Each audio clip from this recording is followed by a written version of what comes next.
Was ist los? Der Pat ist spät. Nein. Und jetzt soll ich sagen, was heute kommt.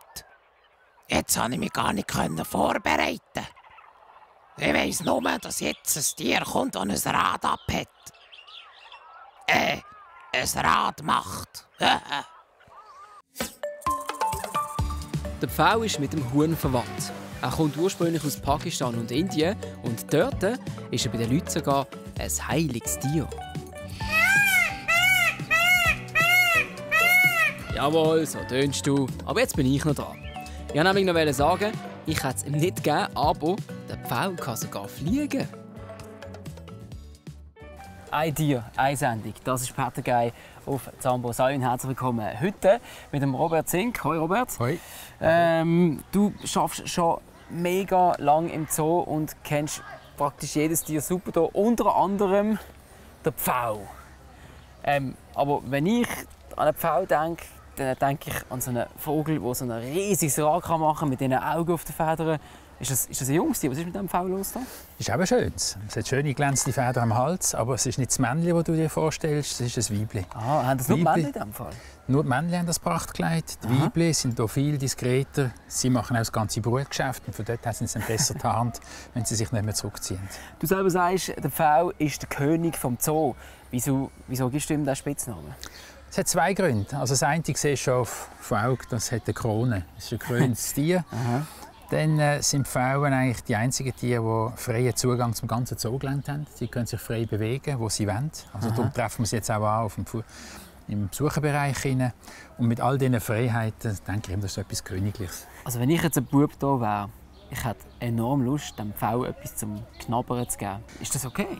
Die Pfauen würden alles nehmen. Aber wir haben das Problem, dass es dann Pfauen gibt, die sich daran gewöhnen, dass sie gefüttert werden. Und dann, wenn sie es nicht selber kriegen, dann gehen sie es holen. Und ein Pfau, der ein bisschen aufdringlich ist, der kann nicht ungefährlich sein. Also der kann dann auch, wenn er sich wehren will, mit seinen Krallen einsetzen oder fest picken. Und dann müssen wir so ein Tier zum Bestand ausnehmen. Es gilt auch bei diesen Pfauen, so herzig sie sind, ein Fütterungsverbot.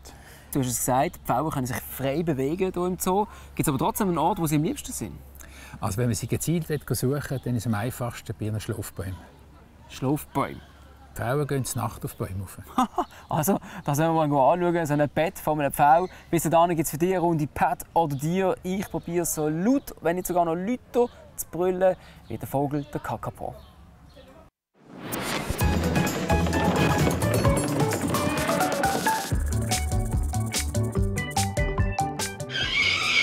Ja, und dieser Papagei hier schafft bis zu 132 Dezibel Lautstärke. Das ist so laut, wie wenn ein Düsenjet gerade an dir vorbeisausen würde.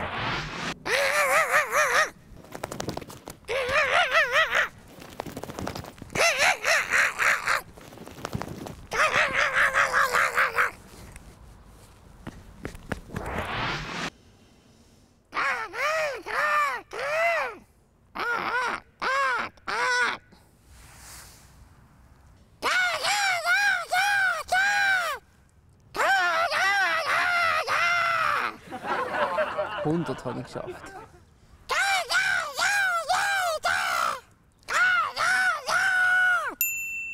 Ach, hey, nein. Unmöglich.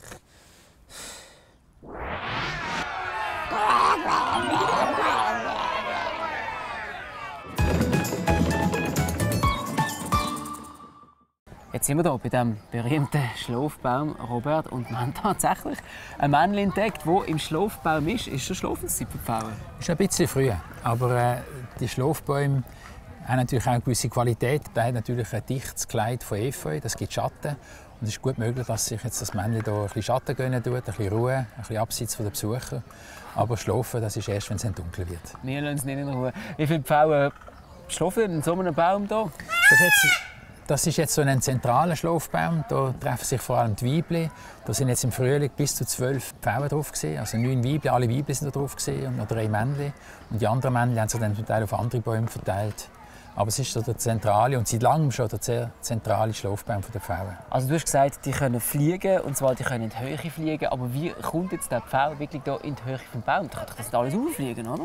Der fliegt dann nicht von oben gerade an den Platz an, wo er schlafen will, sondern der geht auf die einzelnen Äste und geht von Ast zu Ast weiter rauf, bis er dort den Platz gefunden hat, der ihm passt. Stufe für Stufe. Stufe für Stufe. Und zum Teil gehen sie noch ein bisschen ins Efeu rein. Das ist im Winter natürlich angenehm, weil auch wenn es hier schneien tut oder minus 15 Grad ist, die Pfauen hocken hier im Baum oben. Und am Morgen dann, wenn sie wach werden, dann fliegen sie in der Regel in einem Schnutz runter. Das ist dann mit sehr viel Gegacker verbunden. Ehrlich, ja? Ja. Ein Vogel, der fliegen kann. Bravo. Kann ich dann kommen? Der soll gescheiter jetzt sein Rad machen. Oder kann er es heute nicht? Wow, schau jetzt das an. Das ist das Rad, das man vom V kennt, von den Männchen. Unglaublich, Robert. Aber wieso macht er das eigentlich? Die Männchen beteiligen sich an der Aufzucht der Jungen nicht. Das macht das Weibchen ganz allein.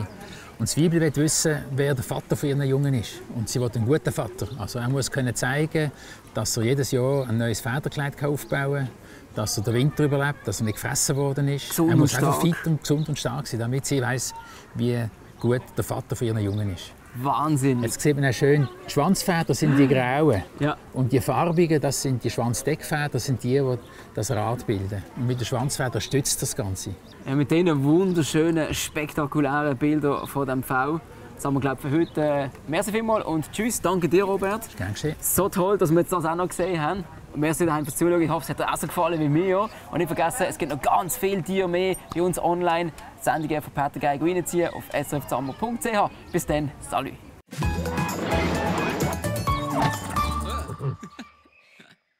Ein Rad machen. Kein Problem für mich. Hat schön ausgesehen, gell? So, fertig für heute. Tschüss.